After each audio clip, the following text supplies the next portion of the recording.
Сега калема се е разлистил почти едновременно с дърветата. Това е резултат от ранно присаждане, да кажем средата на февруари. Сега в началото на април вече калемите се разлистват директно. И по-навреме тръгват присадките, за да може да расте калема. Маха се това. На младо растение не му трябва допълнителни клони. По този начин е стимулирано да расте. И ги освобождавам да не го зацентрят. Да може да хване слънце. Така. По този начин ще може да се засили. Има ли коне тук? Няма животни. Имаше коне, Минчо, защото тук на място го бяха оградили с някакви конци, те дали конете и конците дори ги пъдат. Айде да ходим на ябълка. Едното, те обаче се разлистват, ябълка, нали? Да.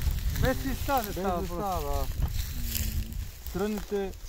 По тръните дивата круша от ябълката, по това, че дивата круша има силен трън, в основата са пъпчици. Те сега пъпчиците са се разлистили, но като махнеш разлистените пъпчици, силен трън, го къде.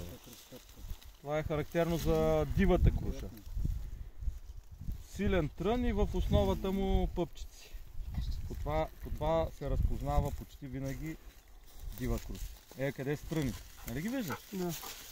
А пък ябълката, тя характерното за нея, че ставайки все по-културна от семковите и по-възпитана и напред в еволюцията, тя няма трън, а на върха са винаги пъпчици. Аз ги наричам тръновидни клончета и те са точно така. Прилича на трън, но като се приближиш, винаги има пъпчица на върха.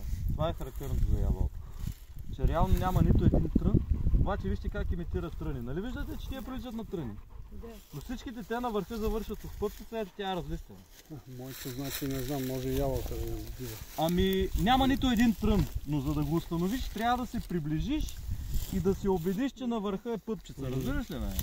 Докато при крушата, то си е шип, такъв остър шип, нали? И вече отстрани са пъпчиците. Това е разликата между дива круша и ябълка. И не може да се обърка с някакво друго дърво. Почти не, да. Но, виж как са перпендикулярни клончетата, затова казвам тръновидно клонче. Защото то перфектно имитира трън. Нали? Отдалече като погледнеш, все едно е трънливо. Да. Но няма нито един трън. Всъщност, по това се разбира ябълката, че перфектно имитира тръни, но няма тръни. Запомните, нали? Колко се разклонила. Гледайте каква гледка от тук. Разклонила се, ама сега ще я присъдим. Трябва да видим нещо от долните клони. За присаждане на някое дърво, което е в природата саморасло, както е това, почти винаги трябва да се разчисти отстрани треволяка. Разчиствайки треволяка, горе-долу разбираш дали има издънки. Ако има издънки, се изрязват, почистват. Сега в случая тия са прекалено на ниско клони. Ще ги изрежем, ще ги премахнем. Бих присъдил тук някъде по стъблото, или ако има животни малко по-нагоре тук, бихме присъдили. Но излизайки прекалено... Ако няма животни, не би ли присъдил тук? Да, може и по-наниска доста. По принцип идват животни, идват сърнички. Идва, да, сърни, срандаси, това онова.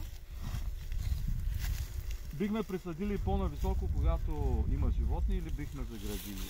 По ниското всичкото се изрязва, се премахва. Няма необходимо толкова на ниско да се оставят клони. По-големите стрионче, по-малките с ножичка.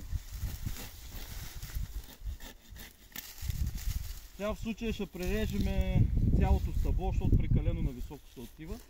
Тук някъде ще направя присадките. В случая ще ги направя на куполата.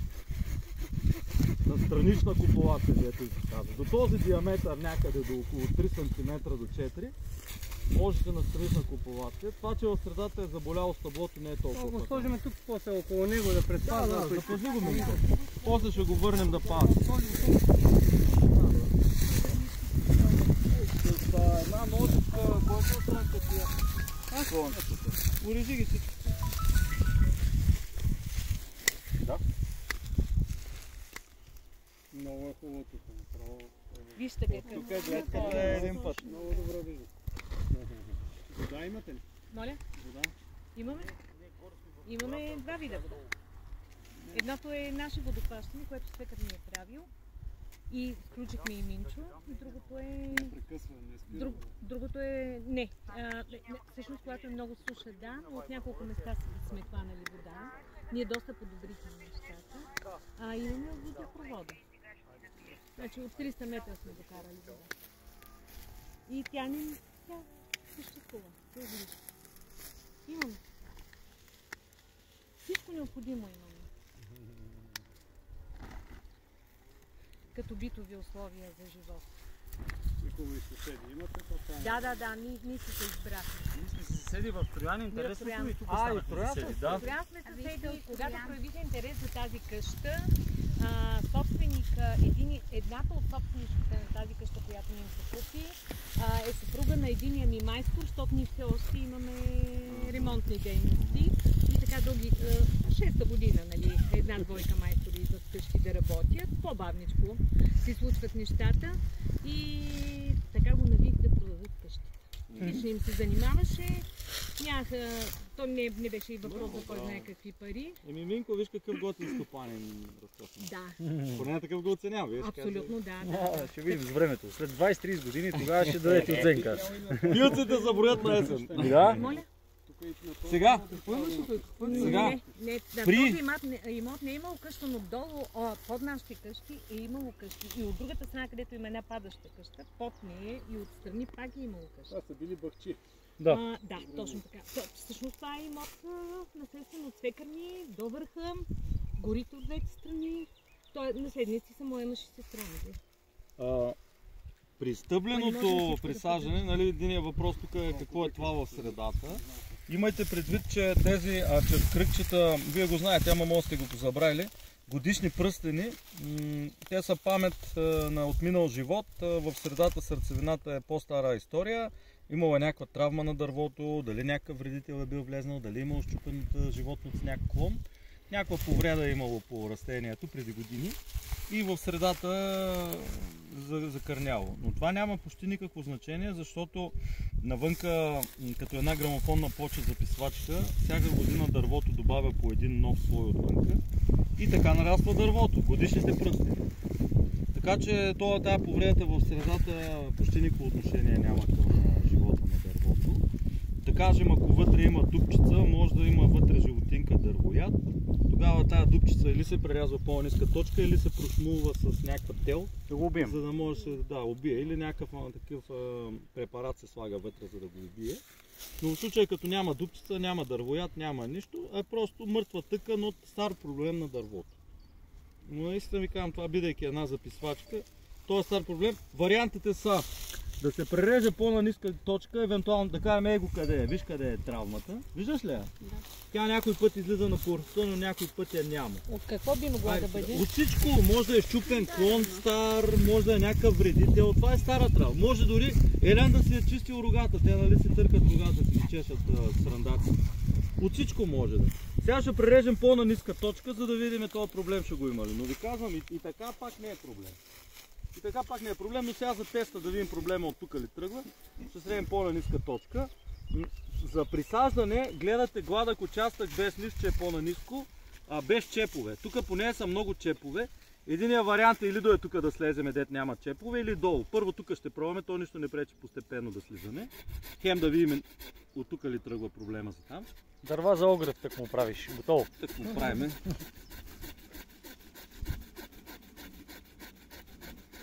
Те имоти 23 години на обслужване, има дърва, за още 30-40 години се чуя какво ги прави тия дърва. Гориш се топлиш. Гоям, аз то няма къде ги държиш, то няма толкова. О, да. Това постепенно. Проблемът го има още. Айде да слеземе и по-надолу да видим, значи не е само от тук проблемът. Дай да слеземе надолу за науката да видим да има ли го проблема. Но ви казвам, това не е фатално. Това пак би се оправило растение. Долу интересно, видя ли ти долу как изглежда? Да, в корен. Дори може да се е вкоренило клонче преди години, което е забито в земята. Това при ябълката се случва. Го изчезна проблема. Значи тук някъде е бил проблем. Дали от тази рана, дали толкова си играеш да го режеш.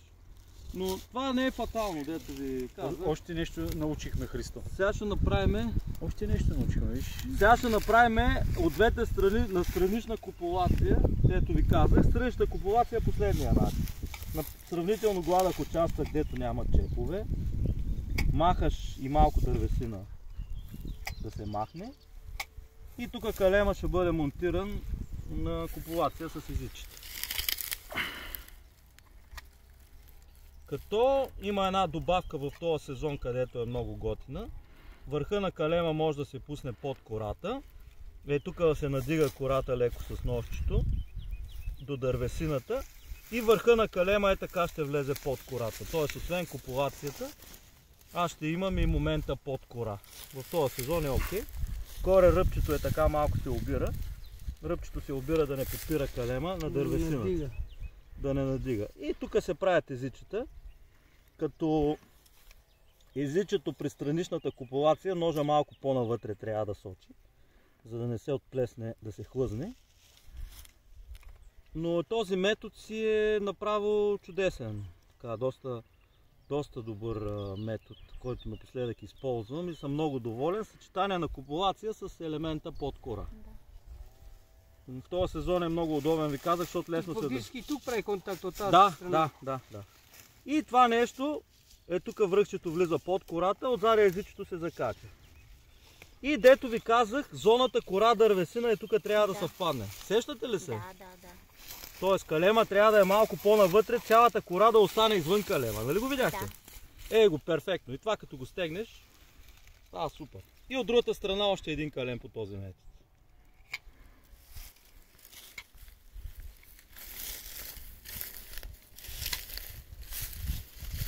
Може да минете от другата страна да наблюдавате. Да бе. Докато не го хвана да го направя, ами да бе. няма да го науча. Още до вечер, още утре ще го направя. Освен това отнемане, да. Това за стъбло до около 5 см диаметър е идеално. Освен това отнемане, задължително малко в дървесината трябва да сте влезнали. Отдолу отлепяте кората, за да може върха на калема, нали, да влезе под кората, но имате предвид, трябва да сте сигурни, че сте отлепили кората, а не кората да остава като погледнеш. Кората не трябва да е останала, нали, от към дървесината, а трябва да оголвате, вижте зад нощчето, трябва да сте сигурни, че оголвате дървесина. Нали видяхте? А не цепим кората на две. А не цепиш кората на две. Калемчето трябва да влезе под дървесината. А няма ли да е проблем, ако част от кората от дървесината остане върху кората? В този случай? Не. Това е по-малкият проблем. По-голям проблем е кората да остане отдолу, върху дървесината. Калемчето реално то се изрязва малко по-дълго изрязване, скосява се и се прави проба. Нали? Пробата е следната. Връхчето на калемчето като влезе под кората, дали ще ми пасне размера отзаде, така поглеждаш. Пасва и тогава се правиш и езичето. Защото те са два отделни елемента. Все едно сега усложнявам. Има и под кора, има и езиче. Затова предварително си проверяваш. Тук е горе ръбчето, малко като го обереш внимателно, по-хубаво ляга калема. Така малко се маха. Фаска се прави. Да. Разбрахте ли го това? Така малко фаска. И тук вече е езичето. Като тук езичето по-скоро горе-долу си го представите по средата. Защо по средата? Защото калема влиза надолу. Да. И ако го направите нагоре езичето, няма да може да вкарате езика. Не знам дали ме разберете. Няма да може да влезе долната част. Няма да може да влезе. Да. Затова горе-долу в средата на размера правите езичето. Тук. Също и на калема. Също и на калема. Горе-долу в средата. И по едната харесана страна, нали, ляво, дясно, изток, запад, север, юг, по-скоро където по-ви пасват, по едната страна закачате, като тук, за да може калема да отиде на правилното място, слагате нощчето. Нощчето вече ще води калема, защото калема ще мине зад нощчето. Ето вижте. Хоп, видяхте ли? Да. Видя ли как се прави? Като в джобче. Да сте сигурни, че е влезнало тук в джобчето и тук е зацепило. Важните зони са тук езичето и тук отдолу. Натискате още малко, ако трябва почуквате отгоре, нали, зависи как е паснало. И това нещо, то готово. И това нещо се увива. Но вижте как избягвам кората и това е важно да запомните, че кората си има дебелина, тъй че в случая аз се прескачам. Да. Нали виждаш ли тук отсам? Да. Че се вижда цялата кора. Да. И вече това се увива. Сега ще взема изолир бант. Също другото важно... Това е да го пратиш. Да. Също другото важно, още по-добре е предварително да се сложат тези, дето ви бях казал, допълнителни лепенчици. При по-дебела подложка, тарикатско е предварително така да сложите по една лепенчица, за да остане отзаде затворено и И вече независимо дали пръст ще сложите тук или замазка, да не влиза в отрезите. Тъй, че това добавяне на такива лепенчици е много ценно. И после си увивате. После увивате и тук двусортова ябълка ще има. За ябълки круши не е задължително, дето ви показах тая екстремна защита с някакви турбички. Малко замашчица, малко пръст в средата, айде чао. Значи това е за орех. За орех, да. Ябълки круши, те са доста устойчиви, калемите не изсъхват лесно, лесно се прихващат. Тук с натягане горния ръб се захлюпва на рязаното. Това е предимство, тук понеже има разклонение го прескачам. Ето така се затиска горния ръб на рязаното и като се натегне с превръзката, то се затваря. Ето. Слиза се малко надолу, скъсва се. Малко замазка, малко кал и готово. Друго не ти трябва нито превръзки, нито нищо.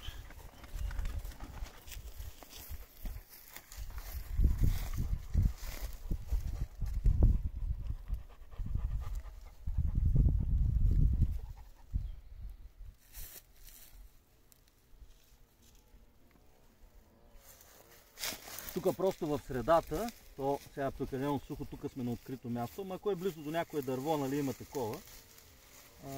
Под някое дърво ще отиде, къде е дърво. Разпита.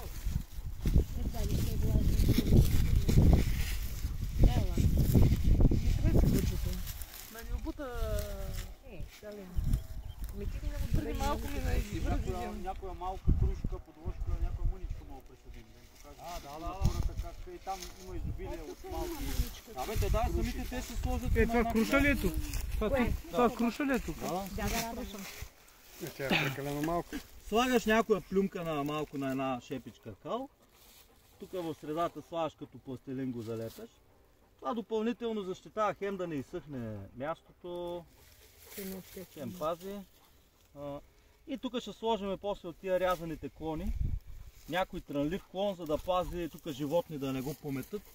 Да кажем, дайте оная ябълка насам, ще сложим тук за защита.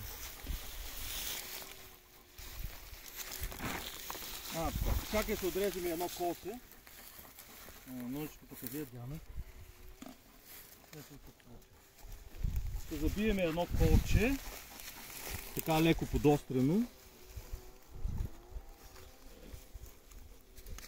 Едно леко подострено колче. Един път ще забием колче. Само намалявам площта, за да не будиха вятъра. И освен забитото колче, ще сложим и това. Това животните да го заобикалят.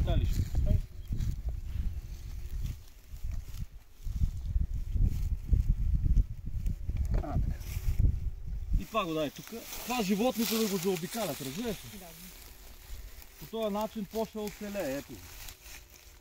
Това е такава допълнителна, нали, защита, където и така била. И така била. Стига. Готово е това. Тук на крушите някой да се фане да поизчисти. Там има по-голям избор. Всякакви около крушите. Аз там съм присаждал много. Нищо, той тук пак става. Тези не са ли твърде малки? Не са твърде малки. Почисти. Направо се става цяло дърво. Аз най-обичам такива да присаждам. Това е легнало вече. Това не е. Нещо е повредено ли? Ами то гледай, виж. Дало е за възстановяване. Да, за да има за следващата година, нали, може да се пререже. Той или тази година, ако не тази година, другата.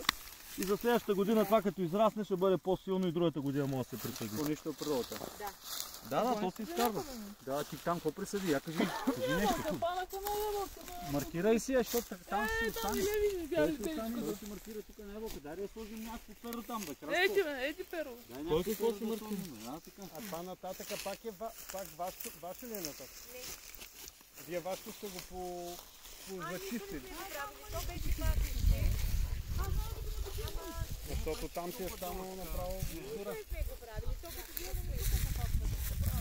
Ако няма животни, стане гора. Когато няма животни, трябва да има коне. Аз два коня си вземат. Това е спасение. 2 метра коня, само се огражда и... Откъде ги вземат тия коне пък и да ги отглеждам? Хубаво са животни. Не, но те сами се гледат. Ако има... Тук имаше такива, които на някакви дървари. Конете няма ли пък да разбият дръвчетата? По-скоро... Ами когато са малки, да. По-скоро не е ли по-добре овце да бъркат? Може и още. Защото овцете няма да изядат дървета. Тук това е крушка.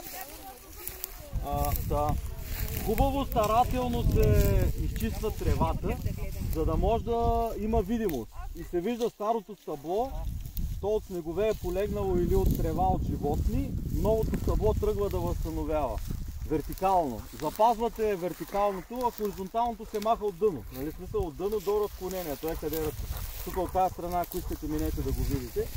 То почти винаги така се получава. Тук е косачка го ударила, нали, когато е косено, последно чистено, то все пак някоя година, тук преди 2 години са косили тук. Премахва се изцяло, това е, вижте, старо, покривено, пострадало и така нататък. Тя се запазва младото. И младото се почиства, сега все пак, за да се намира в тревата, освен че му сложим маркер, малко по-нависоко ще присадим. Иначе присадката би могла да бъде направена и ниско до земята, но това е когато си е в двора. А тук в треволяка то няма да може да го намерите. Тъй, че почиствате. И тук някой от желаящите курсисти, почти винаги се премахва някой чеп и до чепа вече по-гладка дървесина седялка. Някой от курсистите да дигне ръка и да се включи, тук му давам ножче да си направи присадка. Аз ще го направя с моята ножка. Да бе, няма проблеми, с твоите си. Давай. Ще си дам калемче. Ама няма да искаш от плодовете след време, нали? Търси си ги като наследство, разбираш ли? Няма проблем. Яко. В течен вариант можем да ти Каква дадем. е твоята ножка? Моята ножка е специална от дамаскиня с команда, разбираш? Така бе. Вярно, да. Не знам колко е остра, ама... От Алиекспрес или от Не, хубав магазин? не знам откъде. Защото в Алиекспрес са виждал такива Кой ще продават. направи другата круша? Те са много. Ето ти калемчето, директно на това си го делка, ще го монтураш, хем се спецификет. Добре? Ето страка едно. Избира си гладко място, къде ще сложиш калема. По-надолу, по-нагоре ти си го решаваш. Може и така, да.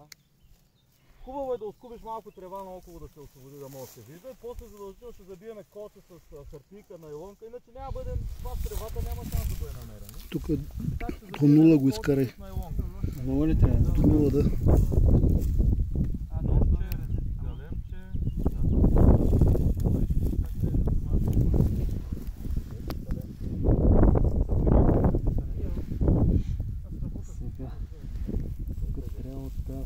Да, обратно на дъпката. Браво, ето. Ево. Друг кой иска да направи круша? Той има много, е там къде. Ами аз няма да се справя с това. Напротив. Нека. Там оная круша ще почистиш, тя е стройна, хубава. Айде.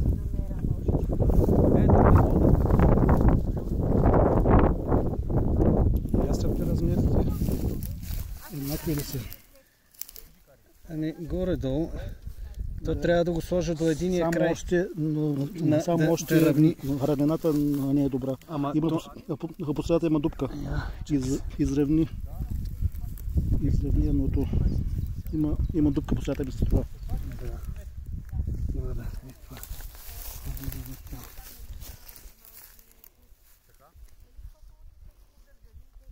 Калема ми се струва, че трябва да се отнеме малко от към дебелата му част. Или ако вече е готово. Добре. И трябва какво тук да равни на едната страна. Езиците направи по-нагоре от средата, внимателно. Не. Чакай, че не... Още малко искаш да го издялкаш. Тук е по-дълго, тук е по-късно. Аз не го виждам. Чакай да се обърна от сега. Да, то е по-дълго.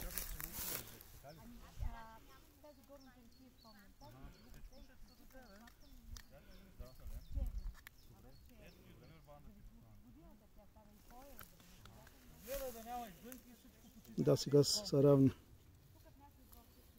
Е равно. Сега да зачепнем Като направят перото и това влезе малко по-повече. Важно е да успееш да го тъкнеш там. Имаш ли с какво да увиваш? Ето пък това се чупи. Крушите винаги са факт. По-нагоре. Да. То на мен е много е дебело на това нощче, самото нощче е много дебело, разбираш? Да. То не мога. Тук свали кората. Ама нещото превръзката ще го покрие. И ги забих в земята, евентуално с това десетина. И през тази зима научавам, че... Само така, да. И отивам на пръв, Не, набирам там така само, без настрани. Да, това. И се фана. Първото ми такова. И ме рака тръгва. И край. И после те намерихте. Сега, понеже има разлика в диаметрите, Разлика трябва от едната коя страна... От едната страна трябва Да, отсам е добре. Бомба се, да, тук. Увивай. Чакайте там. Ей сега. Оператора. Да. Знаете ли как се стават тия работи? Знам, ама не го правя. Аз съм оператор от няколко години. Първият път беше май преди пандемията ли беше вече в Новопетровски? От едната страна го... Виж как 20-та година. много хубаво стана. Виж как добре се справи той. Да. Ами браво, той си е чевръст човека. Само, че тук по-надолу това да го покриеш. Дето го отделка. Да, обелената кора ще зарасне. Отделка малко отдолу. Да, няма проблем. Стягай хубаво. Да залепне. Залепи, стягай хубавичко. Нагоре е всичко увито, всичко рязано. За първи път ли го правиш? По-силно стягай. По-силно стягай. Да има опън на лентата. Даже и тук можеш да се хванеш и така и с тази ръка да дърпаш. Виждаш ли? И по-отдалеко. Не от само себе си да се развиваме и в опънато положение. В опънато положение да са... Е, това е като в ВИК-то. Един работи, трима дава така. Да. Христо, има тук една много готина череш, искам да я видиш, евентуално някой калем от нея, дали не можем да спасим. Може да пробваме, да, що ме хубаво. Ще видим. Не съм ял, но имам чувство, че това дърво е много добро. Как разбираш? Така ми се струва. Още няколко круши да направим. Уверява се на усещането си. Да. После ми напомни просто. Добре. Така. А тук тая хартийка? Който иска круша да му намеря, защото имаме хубави крушови калеми. Тази хартийка я свали, вземи от замазката е там къде... Това е хубаво пък да стои да се вижда, защото това ще се Сега ще сложим нещо. Това е нещо друго. Какво ще сложиш? Вземи от замазката е там на Христо до крака Малко топаш пръстчето, малко. и го мъцни отгоре. Айде. Но това е така да го остави тук, ако се запази, там все пак е написан сорта. А затова исках да го оставим на... Ще го излееш, изправи го. То е почти празно. Да растат. Червена круша. Така пише. Да, червена круша. И калема може да омажеш, но не е проблем. Ще го предпазва от изсехване отвън. Монтирах едни оранжери и там имаше много интересни ябълки. Много хубави сортове, даже някои червени. Дано да стане. А Минко ще каже след време. Да. И оттам семки взех. Да, оттам долу. Айде да се бореш! И от много семки 13